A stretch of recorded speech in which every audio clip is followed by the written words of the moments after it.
Welcome to the Get Back, music work talk in Central Texas, Fridays at 1 p.m. Brought to you by the Austin Federation of Musicians and with the Unemployment Compensation Advisory Committee. The Unemployment Compensation Advisory Committee are members of the Austin Federation of Musicians, Local 433 of the American Federation of Musicians, aka the Musicians Union. Some of us work as contractor 1099 workers, and others work as employee W-2 workers in various aspects of the music industry. The goal of this session is to share our experiences, including trials and tribulations related to the Texas Workforce Commission, or TWC, with other musicians in the state of Texas to aid in navigating the TWC application process. We are not experts in unemployment assistance. We are musicians. The information contained herein does not constitute either legal advice or an official pronouncement or a position of the Austin Federation of Musicians, but rather is only the personal opinions of the panelists. The panelists do not give legal advice or make official rulings on agency matters, should not be cited as authorities in any matter before the agency or when dealing with agency staff about a case, and must minimize their involvement with administrative processes. They also do not give legal advice on any other matter, and any information they should give should not be used as a basis for taking any employment-related action. Before taking that could adversely affect an employee, or before using any sample form or policy you may obtain from this group, you should consult a licensed private sector employment law attorney of your choice.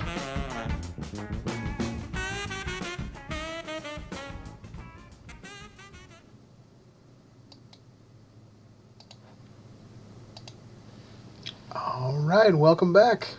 This is the Get Back for October 15th, 2021. I'm Aaron, and Russell's joining us. Hello, Russell. Yeah, right on, man. Well, we always start by highlighting the websites down in the show notes.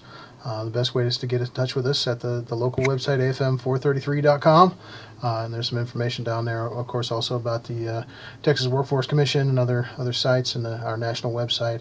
And also our Action Network campaigns for writing letters and signing petitions about legislation and things like that are very important. And I think there's still a link down there for Who Represents Me, which is also becoming even more important, who represents us, right, as we're going to continue to talk about. Oh, man. You doing okay today, Russell? I am well. Lovely. Love the bass t-shirt. Awesome. Yeah. Yeah. Well, we always start with beverages. I'm doing the old coffee again in my Blues Crawlers cup. I have spring water. I have it right over here on the side of my stand here, right beside my vaccine card. Oh, man. Gorgeous. That's a great place to keep your natural spring water. A vaccine card and everything. You're all set. Right on. Man, oh, man. Well, gosh, so right at the top, I mean, we could talk about the things we kind of have been talking about. The San Antonio symphony musicians are on strike. They did a few demonstrations this week. Our local union, is of course supporting them. I don't think any of our members have been down there yet because, of course, our symphony is working this week. But that may change as things escalate down there. And our hearts go out to the San Antonio symphony musicians. They're protesting. They're on strike and protesting and demonstrating against a really ridiculous contract that is really just going to destroy their orchestra if it goes through. It's not a contract they've agreed to. It's a contract proposal that their management has made, and it's pretty insulting that even made it to the table. Yeah, it really is, particularly in light of the fact that last season that symphony took an 80% pay cut with the assurances that they would be back this season, and this is what they came back to. So yeah, pretty awful. And it just highlights the need for a union. That's it right there. Exactly. Yeah, even those musicians who are, the most highly trained musicians in our profession, the symphonic musicians, we have to band together to... Can't go it alone. Nope, yeah. Lots of other strikes, gosh, this week too. I mean, the most relevant one, of course, is the Ayatsi Strike, the stagehands union. They authorized a strike last week, which means that all their members voted and said, yeah, we're going to go on strike as soon as the president says we're doing it, the president of their union. Overwhelmingly. Overwhelmingly, yes. And that brought the employer back to the table, the film and television producers back to the table this week, and no settlement has been reached yet. And so what's happened now is they've set basically a deadline for Monday morning. If no settlement's reached by Monday morning, or no agreement's been reached by Monday morning, they're going on strike, and it's going to shut down television and film production across the country. So get ready to watch some reruns, y'all. Right. Yeah. So that would be three majors. Mm-hmm. That's John Deere. Mm-hmm. That's the stagehands. Mm-hmm. And Kellogg's. Yeah. That's three major. I mean, if that happens, they shut down America. Yeah. Yeah, absolutely. And it's just, it's bringing to light, over and over again, what's been brought to light over the whole pandemic is that there's too much power on the employer side in this country. We've given employers way too much power over the workers, and the workers, need to take some of that power back. Otherwise, they're not going to be able to negotiate good contracts, and we're not going to be able to have a middle class in this country anymore. Yeah, the John Deere people said that this is after they paid everybody's salaries, and this is just pure profit. They were looking at $4.6 billion. Wow. And the employees were like, no. Yeah. No. Yeah, this is the age of the internet. Unacceptable. Yeah. This is the age of the internet. All that information. It's there. We know now. Yeah. No. It's unacceptable. Mm-hmm.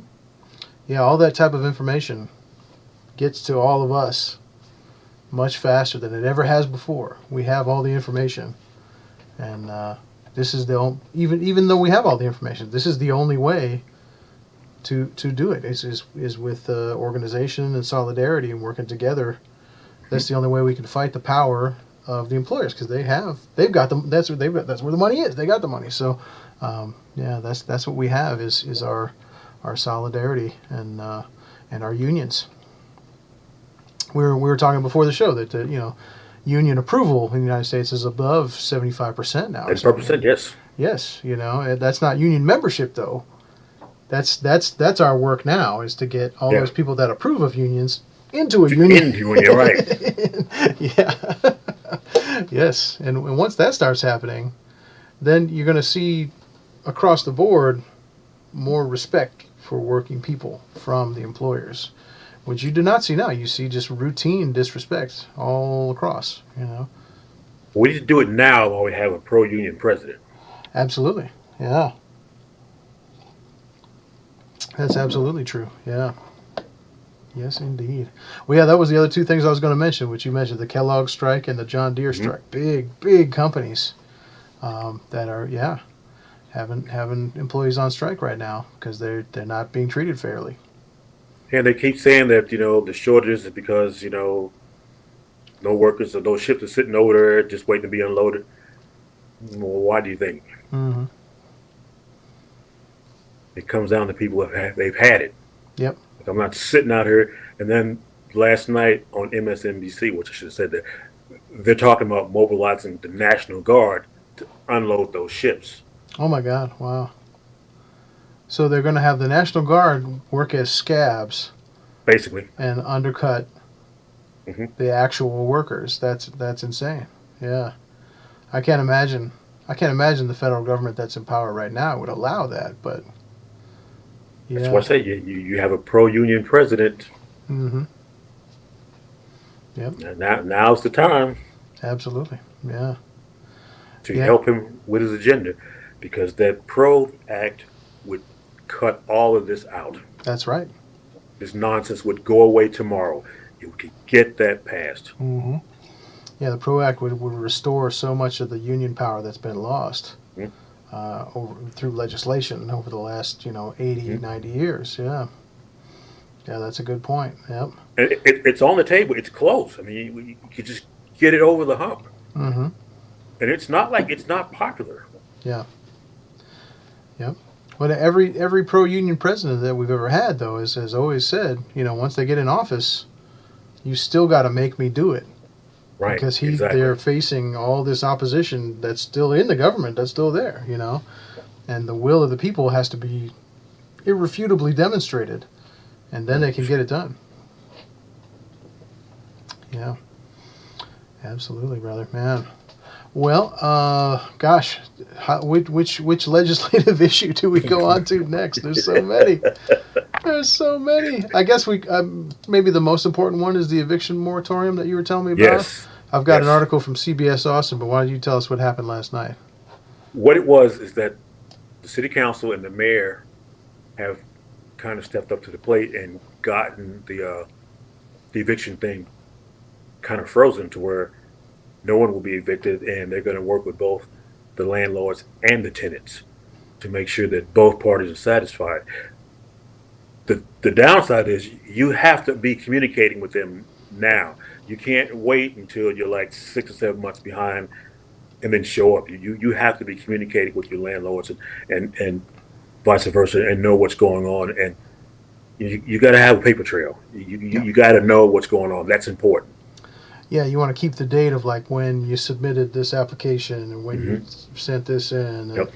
all that stuff. If you're a tenant, but same Right. thing if you're a landlord. You should already be doing that if you're a landlord. Right. But this is just for the city of Austin, though, right? Yeah. Yeah. Just the city of Austin. Just in city of Austin, yeah. And a lot of other eviction moratoriums are running out. But as we've been hearing all year and all last year too, there's money for rent relief in the city here, but they're not getting it out to people, and it's because the process is a little bit difficult to navigate. So I hope this means that they're cutting out some of the red tape in that process, and it sounds like they are if they're bringing in landlords and tenants.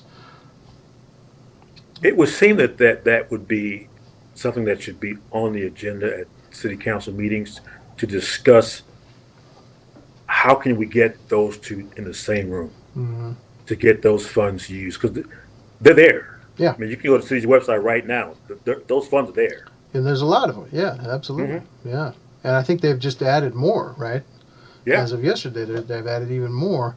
So yeah, when you get the tenant and the landlord together, they can get all that information that's needed Right. really fast. They have it all there. They must. I mean, right? I don't know what information is needed. I haven't done that. And it would seem like if you could just get everybody in the same place at one time, you could expedite it, and both parties could walk out of the room happy. Mm-hmm. Mm-hmm. Yeah, and that's the goal, because we want to keep people in their houses. Right. And it's a win-win situation. I mean, the tenants win, the landlords win, because Absolutely. you don't want to be homeless, but at the same point, I mean, you don't want the landlords being homeless either, because Yeah. they have mortgages too. Yeah, and they pay taxes, and then you're Right. starving the government from that tax money, and yeah, Right. yep, yeah. It's So just you get it, but yeah, that's the right way. So I'll put an article in there from CBS Austin. That was Yeah. the first one I found, because it's really breaking news. It was just last night, right? So yeah, so that is a really good positive thing that will hopefully help. Yeah, and yeah, if any union members out there, I mean, that are have information about that process, we'd love to hear about it, because that could help everybody out. So that's a big part of the union is just sharing that kind of information about how to apply for things like this. and a big tip of the cap to Austin. I mean, that stuff is there. It's, a lot of cities don't even do that. They're like, Mhm. you're on your own, dude. Yeah. I mean, best of luck. That's true. Yeah, yeah, yeah. The city council Tip the and right, yeah, and the mayor. I mean, they're at least trying, especially Mhm. when you have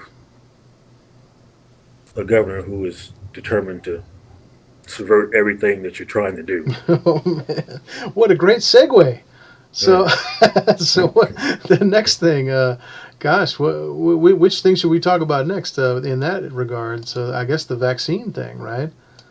Yeah. Now there's as of this week, was it Tuesday or Wednesday? There's I a think he signed an executive order. I think he did it Tuesday, if I remember correctly. mhm. Events That continue to pile up through the week. I know. yeah, he's got a couple on his desk. They kind of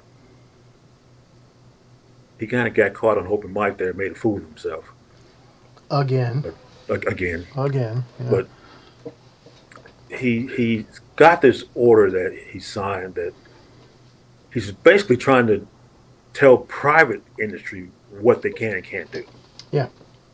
Which now I get that you can tell the state, that you don't want them to, have vaccines and all that, but I mean, you're looking at tyranny now. You can't tell or dictate to the private companies what they can and can't do.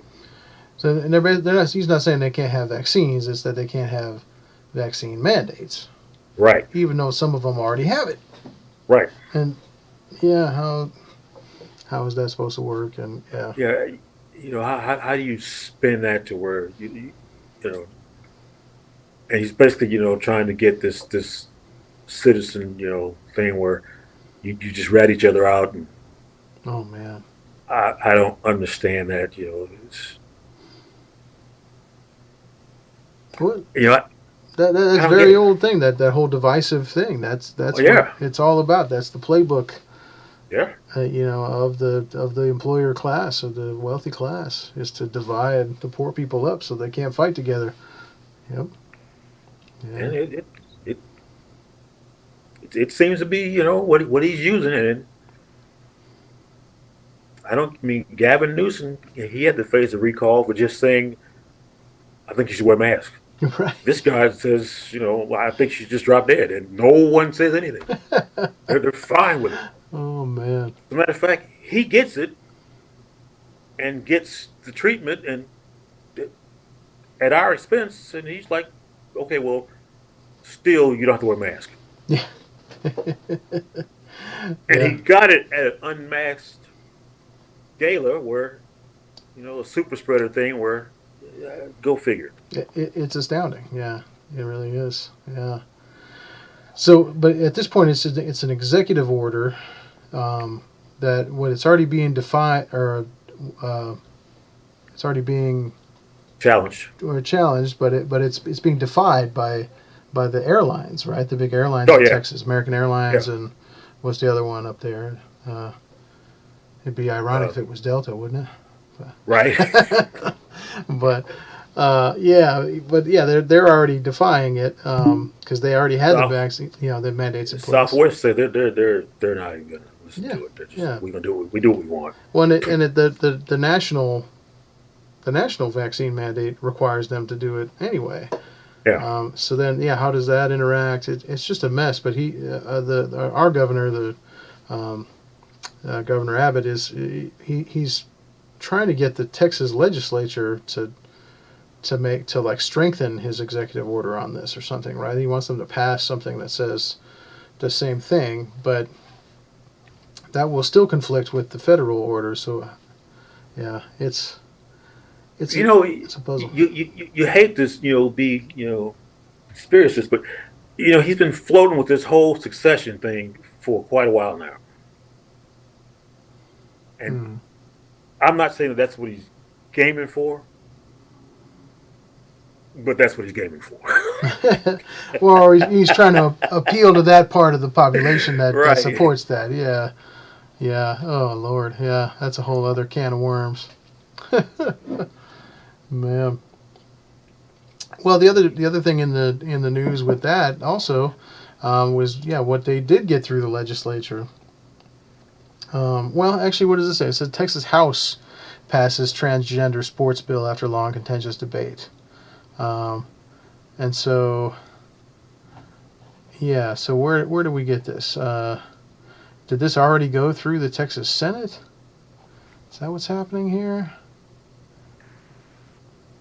Oh, okay. So now it goes to the Texas Senate, where fast approval is expected because they Sure, already yeah. approved something like this already. Gone. Yeah, so that's probably going to go through quick. But I mean, how embarrassing! Like, oh, like what year is this? Jeez. Oh man, there's just so many people in those legislatures that that have transgender kids. Like now, there has to be. So Yeah. what are they doing? And it just seems so cruel and strange and what we've been saying the whole time. Why are they wasting time on this when they could be fixing the electrical infrastructure and everything else?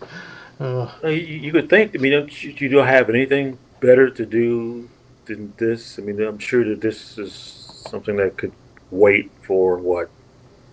I don't know. I don't know. Could you fix the hospital system? There's people out there that are homeless. Could you take care of that first? I mean, this doesn't seem like it's really that much of a big deal. Yeah, I mean, there's millions of dollars in Medicaid funds that they're keeping out of the state of Texas. They could do something about that. Yeah. I mean, We have the most uninsured people in the whole country, I think, in Texas now, right? It's either us or Mississippi all the time, and yeah, it's just it's so puzzling. Why they would do this, and it's I mean, we know why. I mean, it's kind of the dog whistle thing yep. to rile up the base there to vote for next year's elections, I guess. Yep. But yeah, Which, I mean, unless we find a really strong candidate, I don't know. yeah, that's Maybe. true. We need a candidate soon too, right? Yeah, For governor is what you're talking about, right? yeah. Yeah, because we may be seeing him again. Mm-hmm. Mm-hmm. Yeah, if we're not staying angry about this. So, I Yep. mean, all the labor organizations are opposing this thing, from the Texas AFL-CIO down all to the entire labor movement is opposed to this type of ridiculous bill. Some of the stuff is just plain ridiculous. I mean, you just Mhm. like, come on, man. I mean, do you just go to sleep and wake up and think, what can I do that's completely asinine today? Mhm. Mhm. Yeah. I know this. Yeah. It's crazy. When it's gonna start to affect it, and it is starting to affect our ability to do business in this state. Everyone's ability to do business. I mean, there's out of state business interests that are like, oh, maybe I won't move to Yeah, Texas, and in the entertainment industry. I mean, we're all feeling pressure from other musicians from other states that don't want to work with us don't want to because come this here. is happening here. And like, well, we're not doing it, but we're opposing it. But Yeah, yeah, it doesn't look that way from the outside. we're doing what we can, but We've got to, yeah, we have to, yeah. So, oh goodness, yeah. Well, at the union office, we got those little cards to register to vote, and they're all over the place. Register to vote and vote if you're not already there. Early voting starts on Monday, right. and oh, what a great transition! That brings us to Prop A. We're killing it Oh, today. and the gentleman that was debating Matt McCoviak is Bill Spillman. Spillman. Oh, okay. Yeah, And who very is that? sharp guy. He was the guy that was debating McCoviak. Okay, well, let's back up. So you're talking about last night on television? Yeah, last night on television. There was a debate about the local Proposition A, hmm which is what? McCoviak was for it, saying that we need it, and Spellman was kind of the guy on the opposite end of the spectrum, saying, no, we don't. Yeah, well, I want to rewind even further. I know you and I know, but for the viewers that may not know, Oh, okay. what is Prop A? Let's just lay that out. Prop A is really kind of something that, to me, is very important because it takes a look at the budget for law enforcement. Hmm. And people want to say, oh, it just cuts the budget. No, it does more than that. It takes a look at where the money is being spent and how it's being allocated and what's being used for training and just gross mismanagement. And, for some reason, law enforcement just seems to have the biggest budget all the time. Well, but Prop A doesn't do that though. No, Prop A wants to see where the money's going and says that, okay, well, you can live within the means like everybody else. Because if Prop A passes, you could have them taking money from the fire department. Right. So what Prop A actually does is it requires them to hire like More. 600 new police officers like right away. Essentially, is what it is. Like it's a mandatory increase in the number of police officers, and no matter what the budget is Says. for that. Yeah, exactly. And yeah, and it's like a response to the whole defund the police thing from last year, but that's already been dealt with. That's already been reapportioned and everything like that. But the Prop A thing mandates this increase with no accountability and no oversight. Right, that's the problem, right? So, Yeah, and the cadet classes are already lined up. You can go right back there on Lamar and see DPS. Well, they're out there. Mm-hmm. They're doing it. They're ready. They're going. Yeah. So. Yeah. So the opposition to Prop A, which is the position we're all supporting, is to vote no on Prop A, right? Yes. Yeah, because we want there to be accountability, and possibly, if not less officers on the street, more other types of support than just police officers has been the whole discussion. Yeah, I mean, someone having under emotional distress. I mean, you don't need a SWAT team showing up. Mm-hmm. Yeah. Yeah, that's been the debate the whole time, and Prop A will guarantee that won't happen because it has we'll have to take money from all these other places. And it's a big deal for musicians too, because it almost guarantees that they're going to have to take money out of the live music fund that musicians fought for in the last few years.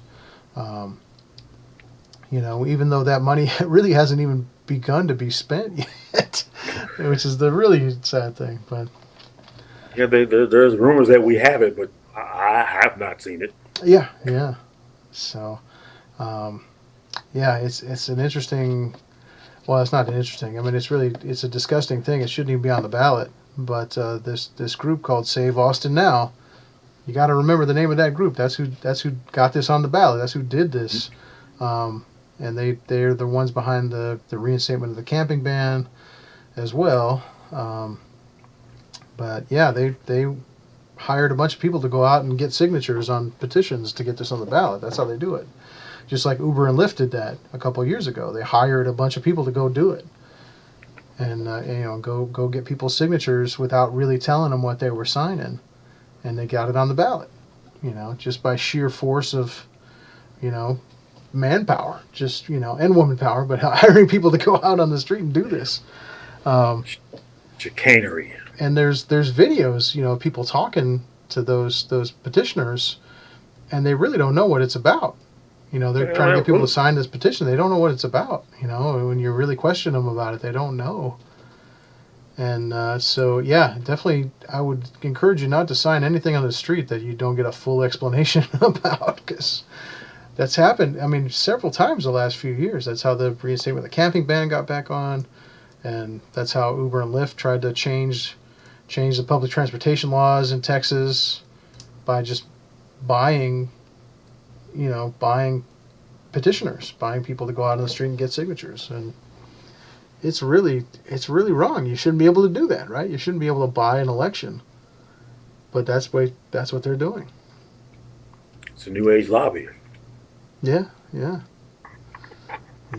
So, yeah, so much stuff. What's going on? So we posted on the Facebook the other day, our local union website, our Facebook page. We posted there's a big like canvas or neighborhood walk tomorrow to oppose Prop A, and let people know about that it's not what they said it was when they were out there getting signatures on the street. So take a look at that, and I think it starts at 9:30 in the morning tomorrow. There's other things happening to oppose that too. But that's the most immediate one, and of course, early voting starts on Monday, Hmm. right? And there's a bunch of these propositions. I think there's 8 propositions on the ballot. So you really got to find out. Prop A we definitely oppose, but the rest of them we got to find out. What's going on. I think Prop B we support, but yeah.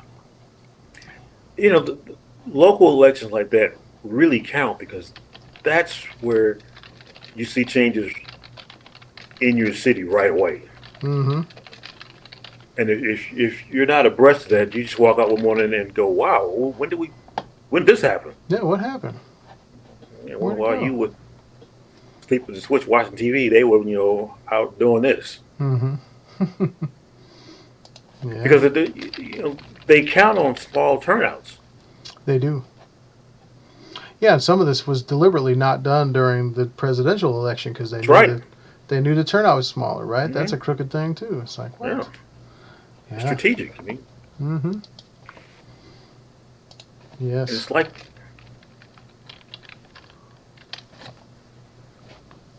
What was that? it's almost like they they don't give you a break. I mean, you have to constantly stay vigilant. Mm-hmm. Yes, indeed. Yeah. Well, if I can find a link to one of these voting guides, I'll put that in the show notes too. Here, I think there is one already. Because, like we said, early voting starts on Monday. So. Yep. And you got to get out and vote on this stuff because they're slipping stuff by us every election now. You're right about they're not giving us a break at all. I mean, they're trying to slip these ridiculous things into almost every election now. You got to vote. Well, see, and then they say, "Well, hey, we're not culpable for this. You guys voted for this. Yeah, that's right. Yeah. Can't blame me for that. I mean, hey, you voted for this." Mm-hmm. Yeah. Ain't that a shame? Jeez. Mm-hmm. Oh man. Plausible deniability built in. Yeah, that's right. That's right. Oh man. Well, on the upside, I mean, I feel like work is really coming back. I mean, you and I work, as rhythm section players a lot, so we work more than most people anyway. but Right. but I feel like for everybody, a lot of work is coming back. We had the Elephant Room open last week downtown, and they seem to be doing pretty well. Yeah. And that they were one of the last ones to open back up.